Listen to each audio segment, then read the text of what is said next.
가끔씩 들어보셨을 거요.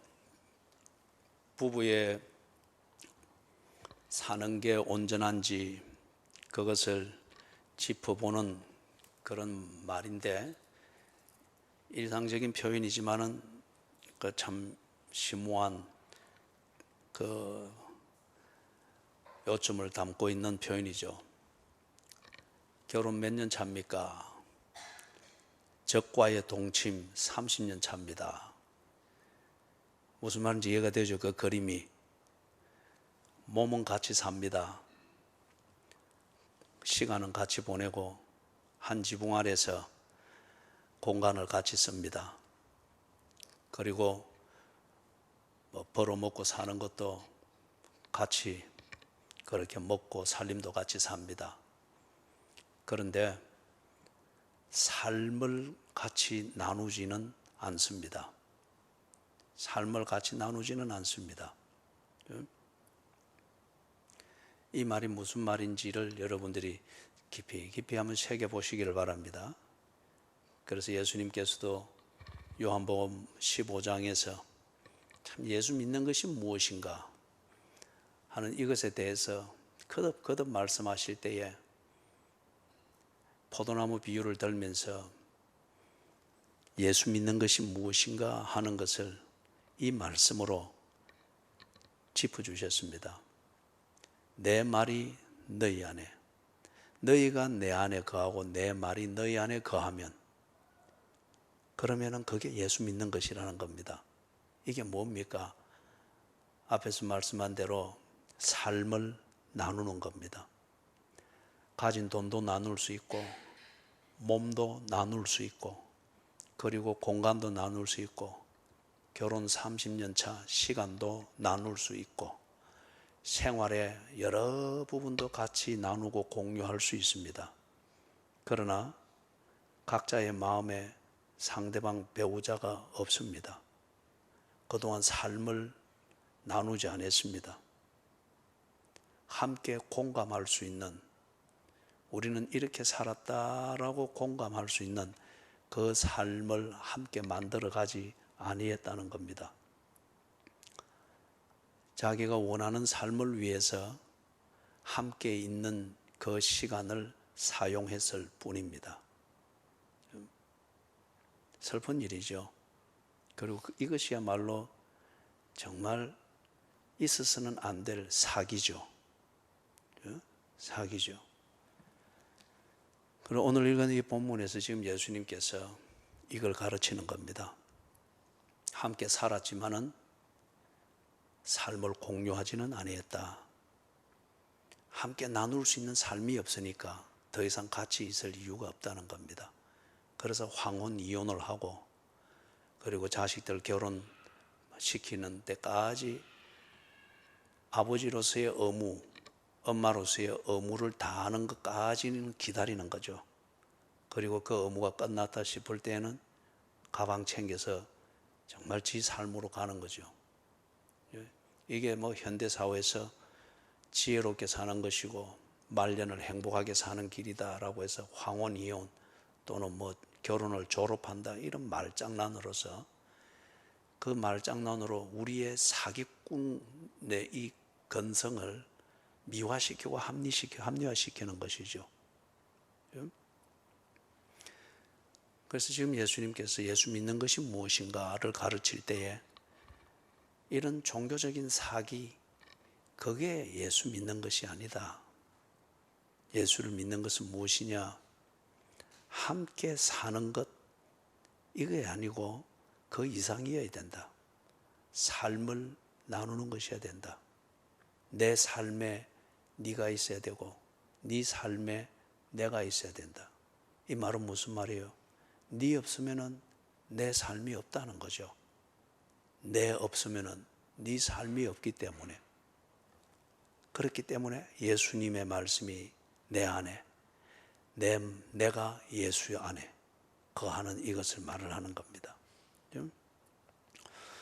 이게 실제적으로 잘 이해가 되려고 하면은 오늘 여러분이 댁에 돌아가셔가지고, 지금은 하지 마시고 댁에 돌아가셔서 여러분의 부부 관계를 다 점검을 해 보십시오. 보니까 지금 하고 계신 분이 계시네. 이러면 이 또 설교를 어떠고 그것만 지금 생각하고 된 거죠. 22절에서부터 24절 여기서 보여주는 것은 유대인들의 이 구원관이 잘못된 있는 것을 지금 예수님께서 고쳐주는 겁니다. 다시 말해서 유대인들은 자기들이 아브라함의 자손이고 그리고 모세의 율법을 따라서 그런 종교 생활을 열심히 해왔기 때문에 당연히 자기들은 하나님의 자녀다. 하나님이 내 없으면 못 사는 그런 하나님의 자녀다. 그렇게 스스로 믿어왔습니다. 그런데 예수님께서 그들에게 말씀하는 걸 들어보니 그렇지 않다는 거예요.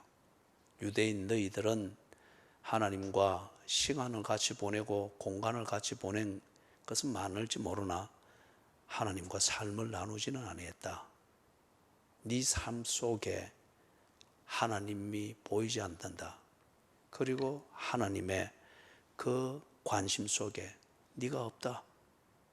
이거는 필요에 의해서 서로 생활을 공유할 뿐이지 삶을 나눈 것은 없다는 거예요. 이걸 고쳐줍니다. 22절에서 보면은 아주 거기에 역설적인 그런 구조가 있죠. 이 유대인이 질문을 어느 상황에서 합니까?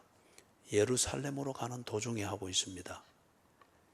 유대인들은 예루살렘, 이것이야말로 하나님의 백성들이 가는 곳이고 예루살렘에서 하는 그 모든 일은 하나님의 백성들이 하는 일이고, 그렇기 때문에 예루살렘으로 가는 이 생활을 성실히 하고 있고 이게 몸이 배에 있다면 그것이야말로 자신이 하나님의 자녀된 증거라고 믿는 그러한 중요한 상징입니다.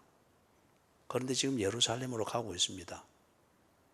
그런데 이 가는 도중에 이 사람이 예수께 질문을 하는 거예요. 구원 얻는 자 사람이 적겠습니까?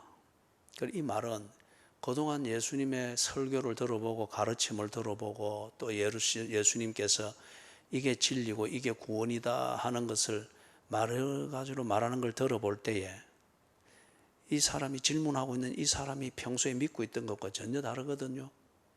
예루살렘으로 쫓아다닌다고 해서 그게 구원받은 증거가 아니다는 겁니다.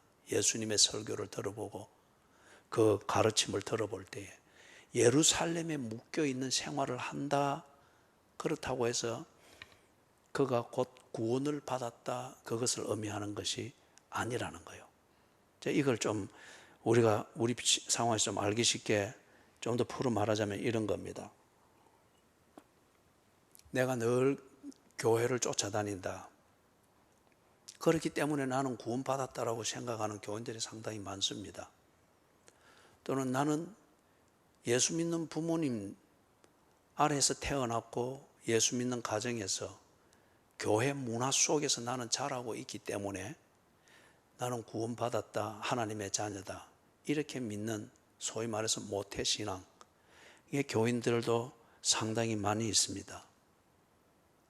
또는 나는 교회에서 가르치는 대로 아니면은 성경을 의무적으로 읽는 사람들이 많지요.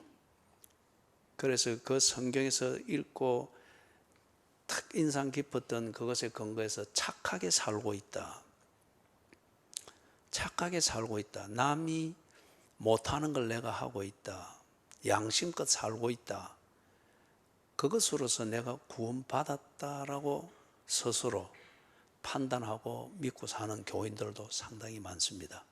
이거는 정말 치명적인 잘못입니다. 우리가 저희는 금요일날 마지막 수업하면서도 그때 그 부분을 이야기를 했습니다마는 선한 사마리아인의 비유는, 예수님이 그 비유를 든 것은 착하게 살아라, 그걸 말하기 위한 게 아니에요. 여러분, 우리가 착하게 살면 어느 정도까지 착하게 살겠어요? 그게 말하는 게 아니다 말이에요.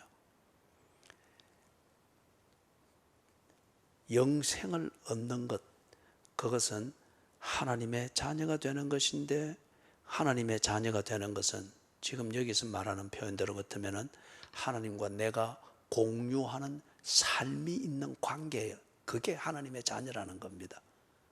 그게 착하게 산다고 해서 되는 겁니까? 아마 여러분들은 저보다 좀 더 도덕적 기준으로부터는 좀 더 착한 면이 많을 거예요. 예? 그렇다고 해서 여러분들이 완벽하게 착한 건 아니지 않습니까? 예? 그래서 언제나 양심이 아프고 그 아픈 양심을 무마하기 위해서 딴짓을 해야 되지 않습니까? 선하게 산다, 착하게 산다, 이게 하나님의 자녀가 되는 그 기준이 아닙니다. 그래서 선한 사마리아인의 비유는 착하게 살아라는 말이 아니에요. 네가 정말 하나님과 공유하는 삶, 하나님에 대한 진실한 그 마음을 가지고 있느냐, 이걸 보라는 겁니다. 유대인이 지가 좀 착하게 율법을 따라 착하게 살고 있기 때문에 하나님의 자녀다라고 의시되고 있는 그에게 예수님이 선한 사마리아인의 비유를 들어서 네가 의시될 정도로 착하게 산다고 하는데 정말 완벽하냐, 그걸 보여주는 거울입니다. 그렇기 때문에 예수님 앞에 나는 율법을 다 지켰습니다 했던 그 사람이 이 선한 사마리아인의 비유를 듣고는 말문이 딱 막혀버렸지 않습니까? 그리고 그 말은 보았느냐 이 건방진 유대인아, 네가 착하면 얼마나 착하노? 그것 가지고 네가 하나님 자녀 됐다고 네 스스로 자부하나? 봐라, 네 얼마나 부끄럽나? 하나님의 자녀가 되는 것은 하나님을 향한 진심이 있는 것.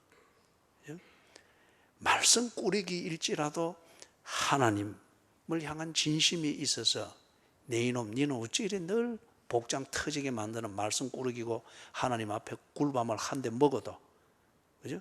그게 하나님과 나와의 관계가 아버지와 자녀의 관계라는 그 증거지 않습니까? 예? 그래서 굴밤을 한 대 맞아도 하나님께, 하나님이 나를 처리해 주시는 것이 옳습니다. 그래서 다윗도 큰 죄를 범한 것을 알고 난 뒤에 하나님이 다 그것을, 하나님이 다윗이 정말 다윗에게 진심이 있는지, 다윗이 착한지 안 착한지 그걸 보려고 했던 게 아니고 하나님을 향해 진심이 있는지를 보기 위해서 네가 어떤 벌로서 네 잘못을 보상하기를 원하노? 그러면서 세 가지 선택을 줬잖아요. 그때에 다윗이 한 말은 이 벌이 가벼운 것 같으니까 이 벌을 받을 수 있도록 자비를 베풀어 주십시오, 그게 아니었죠.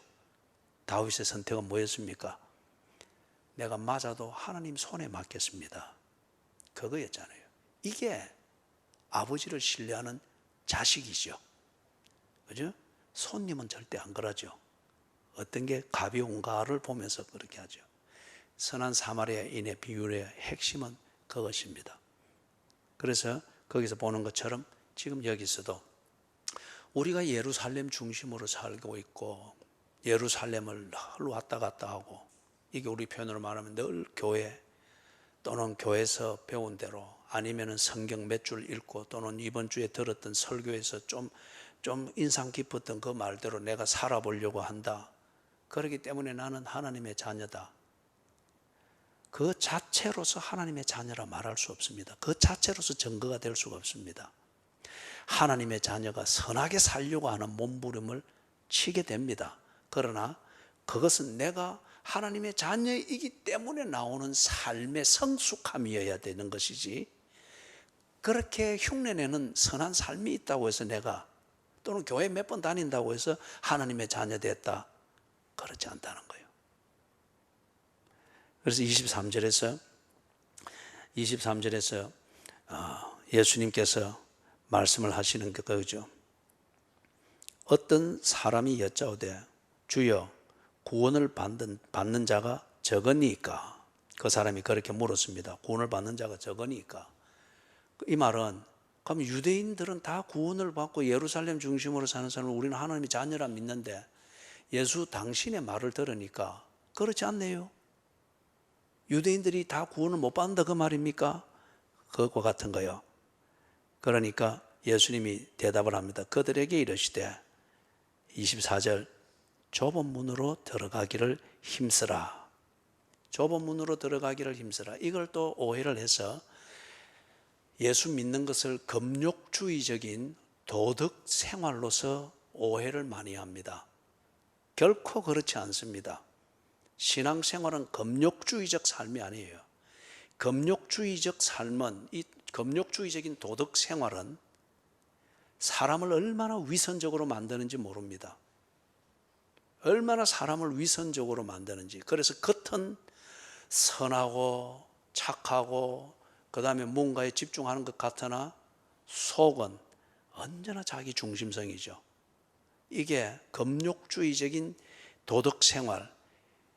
그래서 예수님이 그러한 유대인들의 모순을 다 지적하면서 금식할 때, 금식은 금욕주의적 도덕 생활, 금욕주의적 종교 생활의 절정과 같은 거잖아요. 금식한다, 단식한다. 그런데 예수님은 그때 어떻게 하라고 했습니까? 머리에 기름을 바르고, 그리고 절대 네가 금식하는 거 티가 안 나도록 해라. 그렇게 말했잖아요. 또 그런다고 해서 금식한다 한 번 좀 마음 먹고 여러분이 평생 살아가면서 이 하나님 앞에 결단하면서 자기와의 싸움을 위해서 금식을 몇 번 하는 경우가 있어야 됩니다.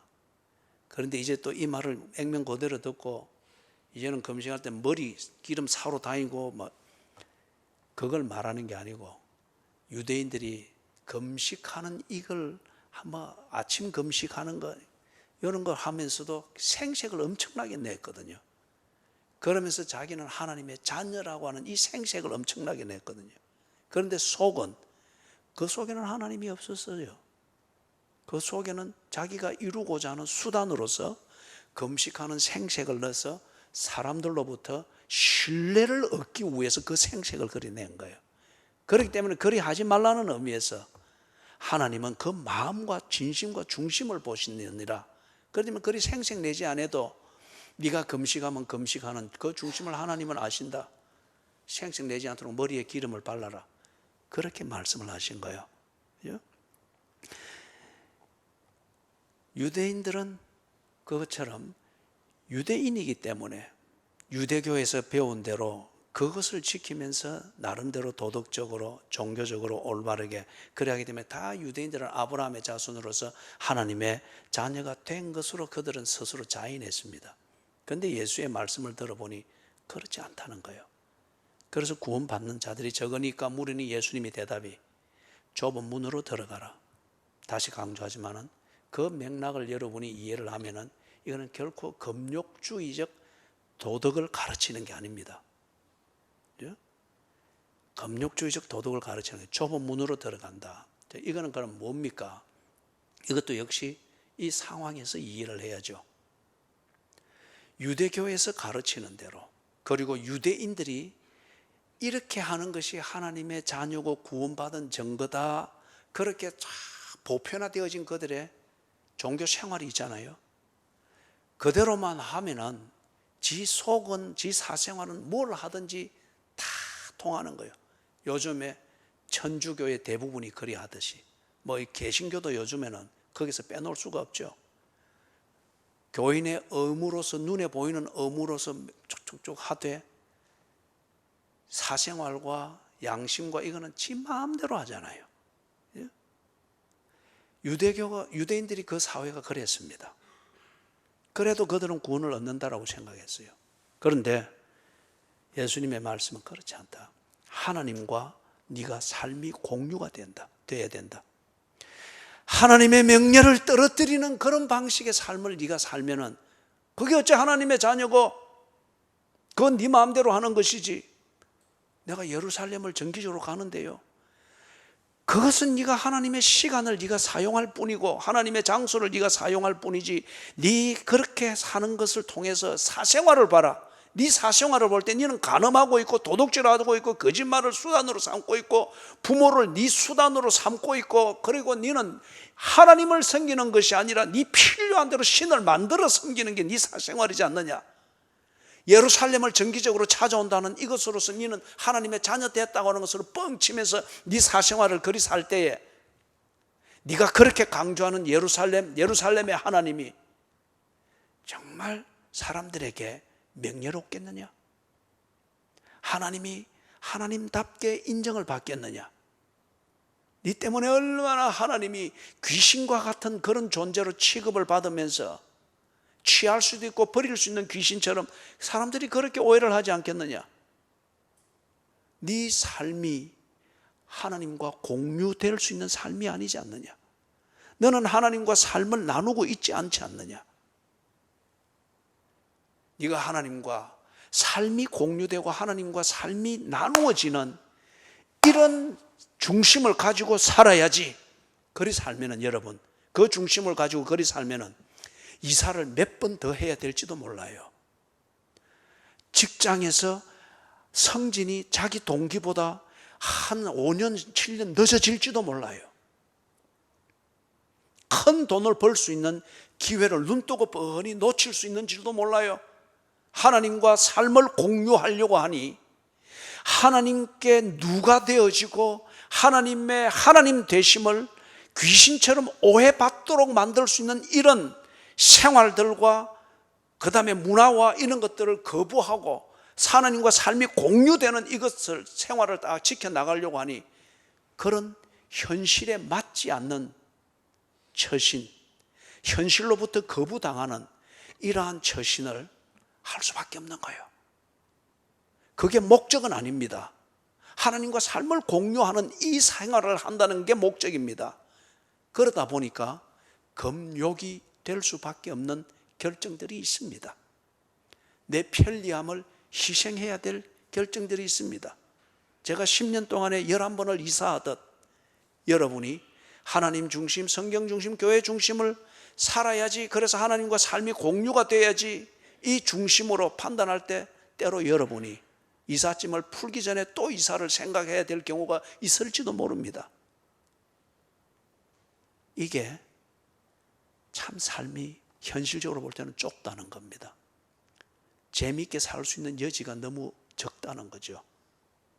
내 욕구대로 편하게 살 수 있는 그런 선택이 너무 좁다는 겁니다. 세상의 관점에서 볼 때는 그렇습니다. 그러나 하나님과 삶을 공유한다는 이 삶의 관점에서 볼 때는 이게 분명합니다. 이게 분명합니다. 패러디를 하자면은 결혼을 한다고 하는 것은 요즘 성의 자유, 성생활의 자유, 이것을 지혜인 것처럼, 그리고 행복한 생활의 그런 새로운 발견처럼 확 회자되고 있고 사람들이 쌍수를 들고 환영하는 이 사회의 문화에서 볼 때에 결혼을 한다고 하는 것은 뭡니까? 성의 자유를 거부하고 나는 한 남자와 한 여자의 관계 아니라는 이 좁은 문으로 들어가는 겁니다. 이 사회에 방탕하고 방종하고 자기중심적이고 적흥적이고 충동적인 욕구를 채우는 이 선택이 너무 많은, 그리고 그게 너무 자랑스럽게 여겨지는 이 사회 문화 속에서 한 남자와 한 여자의 결혼 관계에서 정조를 지키며 내 삶의 목적에 집중한다. 좁은 문으로 들어가는 거죠. 이 사회에서 재밌게 살 수 있는 문화를 거부할 수밖에 없는 삶의 지조이죠. 그렇다면 여기서 좁은 문으로 들어가라. 유대 사회에 만연되어 있는 종교의 풍습을 흉내내지 마라. 유대교가 가르친 그 위선적인, 겉으로는 하나님을 섬기는 의무를 다하라 하지만 내용으로는, 사생활로는 지 하고 싶은 대로 다 하는 그러한 어떤 면허증을 받는 것과 같은 이 사회의 풍조를 본받지 마라. 정말 네가 하나님의 자녀이기를 원하면, 그리고 하나님의 자녀로서 하나님과 삶이 공유되어지는 이러한 분명한 정체성이 있는 삶을 살기를 원한다고 하면 너는 이 사회에서 불편을 감수해야 된다. 불편하기 때문에 선택을 바꾸지 마라. 그것이 하나님의 자녀로서 옳기 때문에 그 삶을 집중해라. 그러면 많은 선택을, 그리고 선택할 수 있는 기회를 놓치게 될 것이다. 좁은 문입니다. 그래서 좁은 문으로 들어가라. 금욕주의적인 생활이 아니에요. 하나님의 자녀답게 살기 위하여 그 사회에 편만해 있는 편리하고 재밌는 것들을 거부하는 겁니다. 하나님의 자녀의 삶에 맞지 않기 때문에. 이게 좁은 문으로 들어가는 겁니다. 그런데 이거는 저절로 되는 게 아니라죠. 그게 끝에 뭐라고 되어 있습니까? 힘쓰라고 합니다. 교회 못 보면 왔다 갔다 한다고 저절로 되는 게 아니에요. 그래서 제가 여러분에게 지각하는 것 이것까지 가지고도 신경 쓰게 만들고 하는 것은 힘써야 됩니다. 그냥 생각 없이 시계추 왔다 갔다 하듯이 교회에 왔다 갔다 그래 해서 좁은 문, 즉 그리스도인의 삶을 이 시대에 살아내지 못합니다. 그래 하면 반드시 형편대로 합니다. 그죠? 힘써야 됩니다. 여기서 힘쓰는 것은 한 번 용쓰는 것 정도가 되는 게 아니죠. 이게 내 체질이 되도록 그리 하려면 여러분 얼마나 자기와의 싸움, 그리고 이 현실을 보는 그 눈, 그리고 그것에 대해서 맞지 아니할 때 또는 그것이 옳을 때에 자기의 입장을 다 지키면서 그걸 일상의 삶을 흔들리지 않고 해나가는 것, 이게 보통 힘써가 되겠습니까? 예? 제가 8번째 이사할 때는, 그때는 7번째 이사하고 난 뒤엔 짐 풀고 이게 막 나중에는 이골이 나니까 짐을 푸는 게 아니고 그냥 싸놓은 박스채로 한쪽으로 치워놓는 거죠. 그래 해놨는데 이 집주인이 그 집을 경매로 내놔버린 거예요.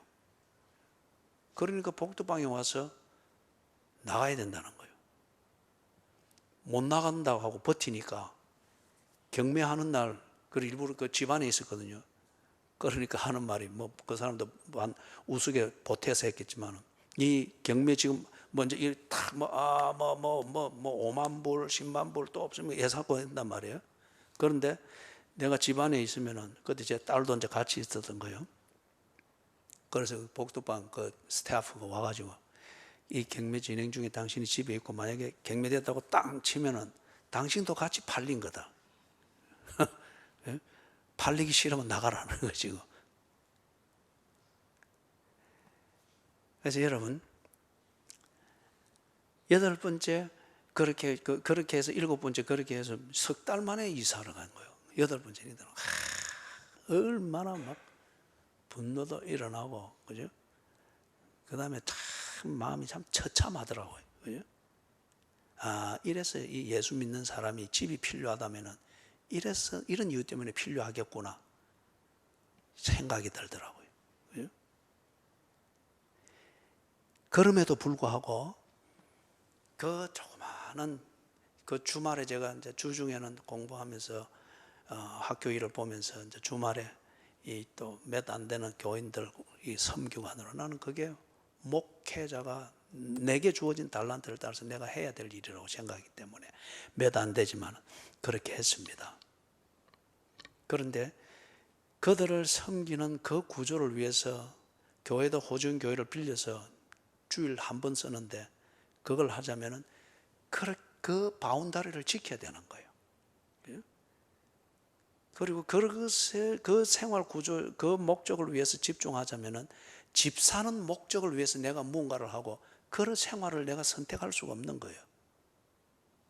그렇기 때문에 11번을 10년 동안 11번을 이사하더라도 나는 그 삶을 지켰습니다. 후회는 없습니다. 굉장히 힘들었어요. 정말 자존감을 맛보는 때들도 있었어요. 그러나 그럴 때마다 저는 유학 생활을 하면서도 새벽 기도를 했습니다. 시속 100km로 한 30분을 달려서 교회를 가서 그렇게 하고, 그럴 때마다 하나님께 그렇게 하나님과 앉아있는 시간에 싸웠죠. 이리 해야 됩니까?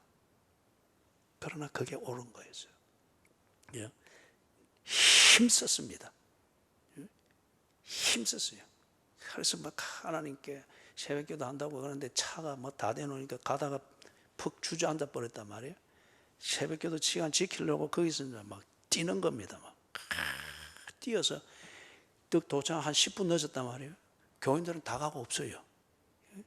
그러니까 또 차로 또 달려가는 거예요. 왜냐하면 길 옆에 세워놨기 때문에 아니나 다를까 차를 견인차 와서 끌고 가고 있는 거예요. 그것도 따라서 뛰면서 막 내 차다 내놔라 막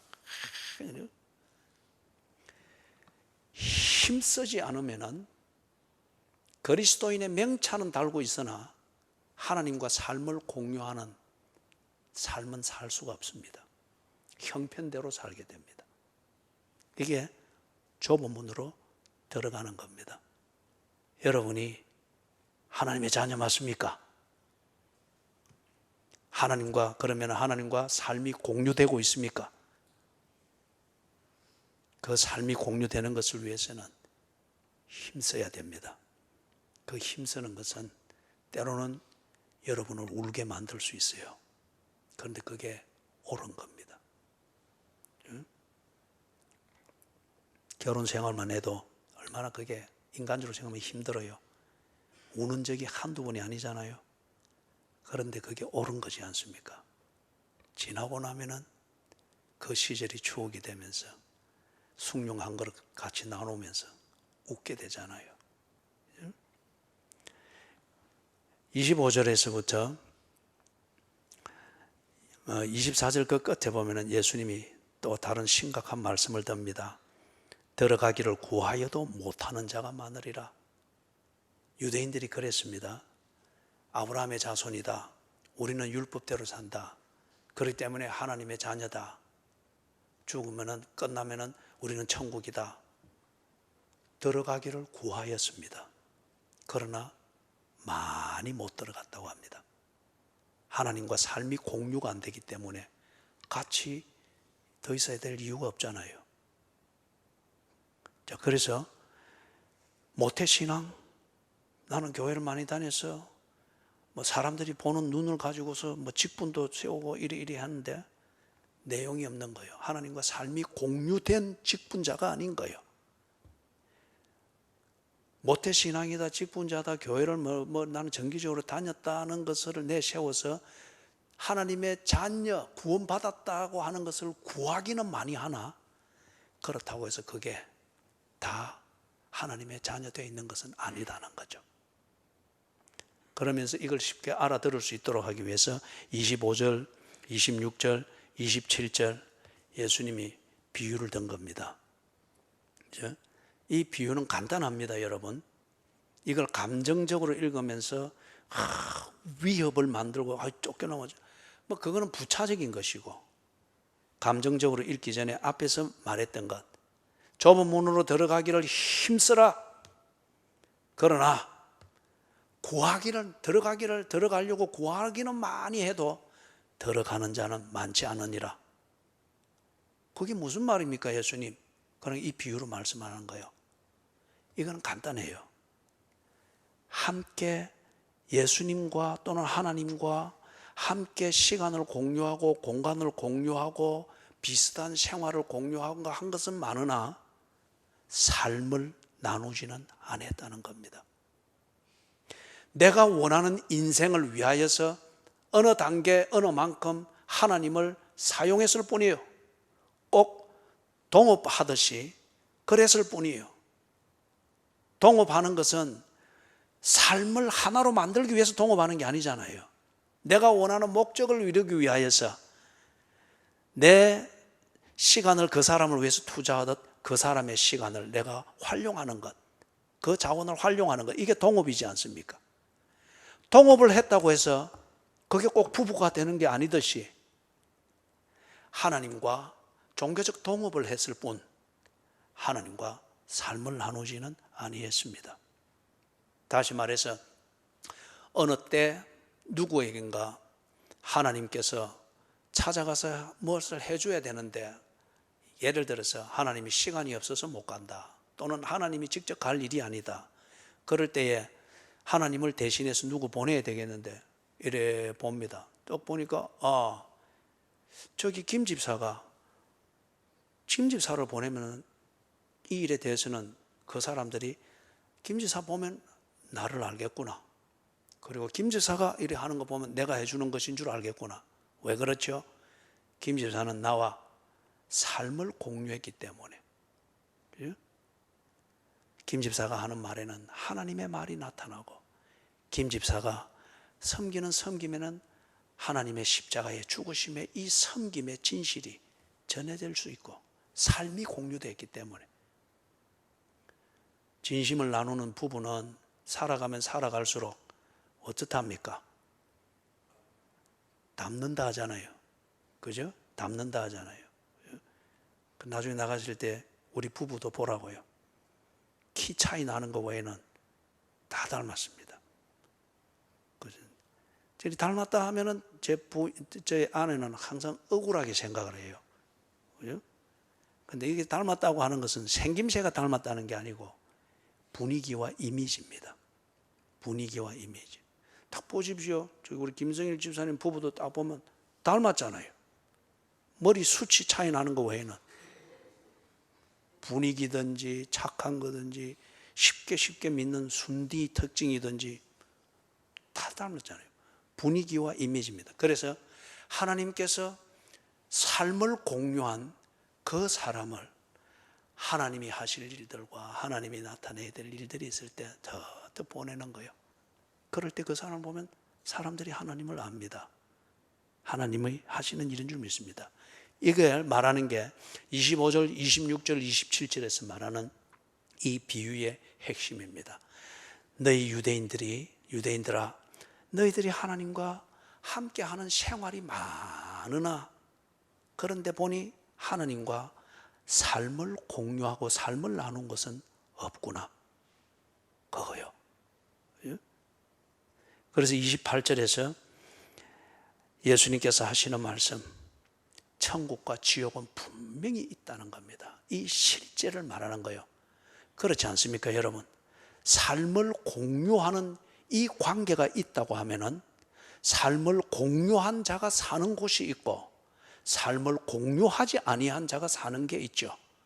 그죠? 삶을 공유한 부부는 함께 죽고 함께 묻힙니다. 삶을 공유하지 아니한 부부는 어느 때가 되면 황혼 이혼을 해야 되고 결혼을 졸업하는 이것으로서 나누어져야 됩니다. 천국과 지옥, 하나님과 삶을 공유한 자는 하나님과 함께 있습니다. 아브라함, 이삭, 야곱을 예를 듭니다. 그리고 하나님과 삶을 공유하지 아니했다. 예루살렘은 줄기차게 다녔으나 하나님과 삶을 공유한 게 없다. 하나님과 함께 있을 수 없죠. 그거는 둘 다 불편합니다. 그죠? 그리고 29절, 30절에서 이 복음, 구원의 진리를 예수님이 딱 결론적으로 공표를 합니다. 유대인이기 때문에 하나님의 자녀가 되는 것은 아니다는 거죠. 동서남북으로부터 많은 사람들이 올 것이다. 하나님의 나라 잔치에 참여하게 될 것이다. 어떤 사람입니까? 동서남북으로 출신이 어떻든 배경이 어떻든 생김새가 어떻든지 간에 사람에게는 누구나 다 진심이라고 하는 게 있습니다. 이게 전도서 3장 5절에서 하나님이 사람을 창조할 때 그 속에 영혼을 사모하는 마음을 줬다고 했지 않습니까? 진심입니다. 이게 진심의 문제예요. 출신이 어떻든 배경이 어떻든 지금까지 살아왔던 게 어떻든 이 사회로부터 어떤 평가를 받고 있는 신분이든지 간에 내 진심이 하나님을 향해 있다. 하나님께 대하여 말썽꾸러기든지 하나님께 대하여서 참 착한 사람이든지 간에 그거는 부차적인 문제고 내 진심이 하나님께 향해 있다. 그래서 나는 언제나 하나님께 꿀밤을 맞는 말썽꾸러기이지만 하나님의 자녀라는 거예요. 그리고 나는 맞아도 하나님의 손에 맡겼습니다. 이 하나님을 절대 신뢰하는 진심이 있다는 거예요. 착하면 착한 대로, 말썽꾸리면 말썽꾸리긴 대로 그 사람이 하나님과 함께 있다는 겁니다. 하나님과 삶을 공유하는 하나님의 가족이기 때문에. 그래서 30절에 보라, 나중된 자로서 먼저 될 자도 있고 먼저 된 자로서 나중될 자도 있느니라. 유대인들은 자기들이 하나님의 자녀다, 아브라함의 자손이고 모세의 율법이 있고 우리에게는 이것에 근거한 철두철미한 종교 생활이 있기 때문에 우리야말로 하나님의 자녀다, 너희들이 우리를 본받아야 된다, 먼저 된 자로서 자기들이 자만하고 있습니다. 그런데 동서남북으로부터 어느 곳에 있든지 하나님을 향하여 진심을 가지고 하나님과 삶을 공유하는 이 단계의 성숙의 단계에 딱 이르게 된 자, 먼저 되고 나중 되고가 문제가 아니라 하나님의 자녀로 영접을 받는 이것이 관건이라는 겁니다. 뱃속에 아이가 잉태되어서 다른 아이는 10개월이 되면 나오는데 지는 나는 좀 더 여기에 있으면서 내가 얼마나 큰지 보여줄 거야. 12개월을 있는다 치십시다. 그게 제대로 된 겁니까? 먼저 되고 나중 되고의 문제가 아니라 하나님과의 관계, 하나님의 자녀가 되는 것. 이 하나님의 자녀가 되는 것은 무엇이냐? 어떤 조건이나 어떤 이런 것으로서가 아니고 진심입니다. 하나님을 향하는 마음. 그죠? 말썽꾸러기든 착하든 하나님을 향하는 마음. 그래서 하나님과 한 대 맞으면 맞고 칭찬을 들으면 듣고 하나님과 이런 삶을 공유하는 교제가 있는 것. 이게 하나님의 자녀라는 거예요. 그렇기 때문에 이것은 예루살렘을 다닌다라고 해서 하나님의 자녀가 되는 것도 아니고 예루살렘을 줄기차게 다닌다라고 해서 내가 하나님 자녀 된 증거를 가졌다 이리 말할 수 있는 것도 아니고 이것은 하나님과 나 사이의 진심의 문제. 그 진심은 어디서 만들어지는가? 하나님께서 내게 주시는 복음, 그리고 그 복음을 통해서 내게 이루어진 삶의 증거들을 보면서 그것을 믿는 겁니다. 믿고 그렇게 하나님 중심, 성경 중심, 교회 중심으로 일상을 사는 겁니다. 그죠? 이게 하나님의 자녀 됐다는 증거예요. 오늘 우리가 성찬을 나눌 때에 하나님께서 나를 자녀 삼으시기 위하여 당신이 우리에게 진심을 보여주었습니다. 나를 사랑한다는 그 진심. 그래서 하나님이 내가 있는 곳으로 왔죠. 그리고 나처럼 되어서 내 모든 잘못들, 하나님의 자녀가 되지 못하도록 가로막는 나의 그 절대적인 장애물과 문제들, 한계를 하나님이 꺾었습니다. 그걸 하기 위해서 어쨌습니까? 벌거벗겼고 혼절할 정도로 채찍에 맞았고 그리고 반의식을 가지고 십자가를 지고 골고다를 향하다 보니 지치고 쓰러지고 그리고 십자가 위에서는 도덕이라고 하는 시로라기 하나라도 걸쳐서 자기를 미화시키고 합리화시키는 것 없이 벌거벗긴 상태에서 그렇게 죽으셨습니다. 죽으면서 뭐라 했습니까? 나를 위한, 너희를 위한 죽음이라고 했습니다. 예수님은, 즉 하나님은 나를 사랑한다고 하는 이걸, 그 마음을 립서비스, 말로만 감동시키는 것이 아니었고, 그래서 종교가 아닙니다. 진심을 내게 보여주었습니다. 그게 십자가고 부활입니다. 이 진심을 오늘 우리가 먹습니다. 왜 예수님께서 이것을 먹는 이 성찬식을 우리에게 남겨주었을까요? 예루살렘을 쫓아다니고 이 시대에서 통하는 종교 생활로 네가 하나님의 자녀됐다 착각하지 마라. 네가 지금 내가 네게 보여준 진심을 네가 먹듯이 네 진심을, 하나님을 향한 진심을 하나님이 먹을 수 있을 정도로, 맛볼 수 있을 정도로 보여라는 겁니다. 네가 하나님의 자녀이면은 당연히 그런 삶이 나와야 되지 않겠느냐? 그걸 새기게 하기 위해서 이 성찬식을 우리에게 주신 겁니다. 그래서 이 성찬대에 나올 때에 내가 모태신앙이다, 교회를 열심히 다닌다, 어떤 직분을 가지고 있다, 이런 거 다 내려놓고 하나님이 내게 당신의 마음의 진심을 이렇게 보여주었듯 나 또한 좁은 문으로 들어가듯 하나님을 향한 내 진심을 보여드리는 이 삶이 있는가? 이것을 묵상하면서 성찬대로 나오시기를 바랍니다. 자, 이 시간 다 같이 우리 한번 기도하십시다.